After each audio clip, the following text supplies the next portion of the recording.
అజిత్ దోవల్ గారు చేస్తున్న డైలాగ్ నడుపుతున్నారు బిమ్స్టెక్ కూటమి దేశాలతోటి బంగాళాఖాతంలో భారత్ ఆధిపత్యం కోసం అని చెప్పేసి ఆ దిశగా భారత్ వేస్తున్న అడుగుల మీద in fact he has been struggling a lot. అంటే ఆయన ఎన్ఎస్ఏగా ఆయన చేస్తున్న కార్యక్రమాలు వివిధ దేశాలతోటి నేర్పుతున్న సంబంధాలు డైలాగ్స్ ప్రత్యేకంగా సంభాషణలు చేయటం ఇవన్నీ చూస్తుంటే బే ఆఫ్ బెంగాల్కి నుంచి మేము మీకు థ్రెట్ ఇస్తున్నామని మన ఎప్పుడో పాకిస్తాన్ అనౌన్స్ చేసింది. సో దానికి అంటే అది ఒక్కటే కాదు, దానికి కౌంటర్ చేయడం కోసమా లేకపోతే వ్యూహాత్మకంగా అసలు పూర్తి స్థాయిలో బంగాళాఖాతంలో ఆధిపత్యం సంపాదించడం కోసమా? సార్ యాక్చువల్లీ ఇప్పుడు బిమ్స్టెక్ అంటే BIMSTEC అంటారు, అంటే bay of Bengal initiative for multi sectoral technical and economic cooperation. So ఈ కూటమి బిమ్స్టెక్ కూటమి అనేది నిజానికి గతంలో సార్క్ కూటమి అనేవాళ్ళం. సార్క్ ఉండేది.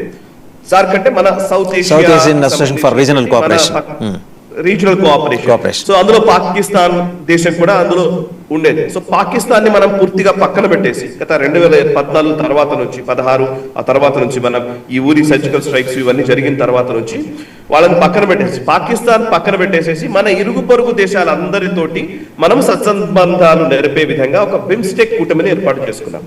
ఈ బిమ్స్టెక్ ఒకటి ఉంది, ఇంకోవైపు SCO ఉంది, షాంఘై కోఆపరేషన్ ఆర్గనైజేషన్ అని, ఇంకోవైపు బ్రిక్స్ ఉంది, అటు క్వాడ్ ఉంది. అంటే మనము western bloc as well as ఇటు చైనా ఇటు రష్యాకి సంబంధించినటువంటి కూటములు వీటిని అండ్ అటువైపు ఉన్నటువంటి వెస్టర్న్ కూటములని రెండింటినీ సమన్వయపరుస్తూ మన దౌత్యం నడుస్తోంది. అందులో ఇప్పుడు బిమ్స్టెక్ కూటమికి సంబంధించినటువంటి నేషనల్ సెక్యూరిటీ అడ్వైజర్స్ అంటే ఇంటెలిజెన్స్ అఫీషియల్స్ ఎవరైతే కీలకమైనటువంటి వ్యక్తులు ఉంటారో ఆయా దేశాలకి, కొంతమంది డిఫెన్స్ సెక్రటరీలు అంటారు, కొన్ని దేశాల్లో ఇంటెలిజెన్స్ చీఫ్ అంటారు, కొన్ని దేశాల్లో నేషనల్ సెక్యూరిటీ అడ్వైజర్ అంటారు. హోదా పేరు ఏదైనా కావచ్చు, డిసిగ్నేషన్ ఏదైనా కావచ్చు, బట్ ఇంటెలిజెన్స్ చీఫ్లకు సంబంధించినటువంటి సమావేశం బిమ్స్టెక్ దేశాలకు సంబంధించిన సమావేశం భారతదేశంలో జరుగుతుంది. దీనికి అజిత్ దోవల్ గారు అధ్యక్షత వహించారు. అండ్ బిమ్స్టెక్ లో ఈ కూటమి దేశాలతో జరుగుతున్నటువంటి చర్చల్లో మామూలుగా ఎకనామికల్ కోఆపరేషన్ ఇట్లాంటి అంశాలకు సంబంధించి ఆయా దేశాల విదేశాంగ మంత్రుల లెవెల్లోనో లేకపోతే వాణిజ్య శాఖ మంత్రుల లెవెల్లోనో ప్రధానమంత్రుల స్థాయిలోనో చర్చలు జరుగుతాయి. బట్ ఇది పూర్తిగా ఇప్పుడు జరుగుతున్నటువంటి ఇంటెలిజెన్స్ చీఫ్ల మీటింగ్ ఏంటంటే పూర్తిగా maritime security, intelligence sharing and counter terrorism కి సంబంధించిన మీటింగ్స్. ఇందులో అజిత్ దోవల్ గారు ఏం చేశారంటే మేజర్ గా జూలై 15th రోజున నిన్న ఒక్కరోజు 3 దేశాలకు సంబంధించినటువంటి సెక్యూరిటీ చీఫ్లతో మాట్లాడారు. శ్రీలంక, థాయిలాండ్ అండ్ బంగ్లాదేశ్ కి సంబంధించి. అండ్ ఇంకొకరు మయన్మార్ సెక్యూరిటీ చీఫ్ తో కూడా మొన్న మాట్లాడారు.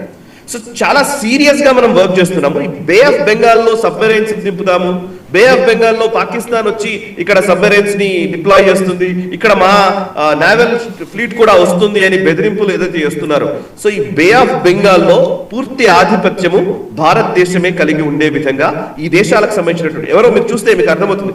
బంగ్లాదేశ్ తో మనం మాట్లాడుతూ ఉన్నాము, అండ్ అటు మయన్మార్, శ్రీలంక, థాయిలాండ్ ఈ 3 దేశాలకు సంబంధించినటువంటి ప్రతినిధులతోటి అజిత్ దోవల్ గారు మాట్లాడారు. అంటే ఈ బే ఆఫ్ బెంగాల్ కి ఆనుకొని ఉన్నటువంటి కంట్రీస్ అన్నిటికీ సంబంధించినటువంటి ఈ మ్యారిటైమ్ సెక్యూరిటీ అంతా కూడా మనమే చూడబోతున్నాం. సో శ్రీలంక ఎంత మేరకు అంగీకరించవచ్చు? అంటే శ్రీలంక కానీ బంగ్లాదేశ్ కానీ ఎంత మేరకు అంగీకరించవచ్చు? వాళ్ళు పూర్తిగా చైనా కంట్రోల్లో నడుస్తున్నారు కదా. శ్రీలంక పూర్తిగా మన కంట్రోల్లోనే ఉందండి. మనమేం దానికి పేరే అనుకోవాల్సిన అవసరం లేదు. ఇంతకు ముందు చైనా కంట్రోల్లో ఉండేది రాజపక్స కుటుంబం ఉన్నప్పుడు. సో అప్పుడే హేమంత్ తోట కూడా వాళ్ళకి ఇచ్చేశారు. సో హేమంత్ తోట పోయినప్పటికీ కూడా మన నేవల్ ఫ్లీట్ మొత్తం కూడా శ్రీలంకలోనే ఉంది. ఇప్పుడు మొన్నే వచ్చినటువంటి దిశనాయక్ ఎవరైతే ఆయన వచ్చారో ఆయన కూడా అంటే శ్రీలంకకు అర్థమైపోయింది రాజపక్సాని ఎట్లాగైతే డెడ్ ట్రాప్ లో పడేసుకుని శ్రీలంకను పూర్తిగా చైనా కబళించింది అనే ఉద్దేశం ఏదైతే ఉందో, అండ్ చైనాకి వాళ్ళు అప్పు కూడా ఇవ్వలేదు. శ్రీలంక అప్పుల ఊబిలో కూరుకుపోతే ఆర్థిక సంక్షోభంలో ఉంటే చైనా కనీసం రెస్క్యూ కూడా రాలేదు. సో అప్పుడు శ్రీలంకకి సపోర్ట్ చేసింది మనం. సో అందుకే దిశనాయక ప్రభుత్వం వచ్చిన తర్వాత ఆయన కొంత భారత్ అనుకూల విధానాలు. సో లెట్స్ సీ అండి, అంటే ఈ దీంట్లో ప్రోగ్రెస్ ఉంటుందని మనం ఆశిద్దాం. ఎందుకంటే ఆ దిశగా భారతదేశం వేస్తున్న అడుగులు, ప్రత్యేకించి అజిత్ దోవల్ చేస్తున్న కృషి definitely it's highly appreciable. Thank you very much Sai Krishna garu for participating in time to ask program. సో చూసాం కదా మొత్తం 3 అంశాలు. ఈ 3 అంశాల్లో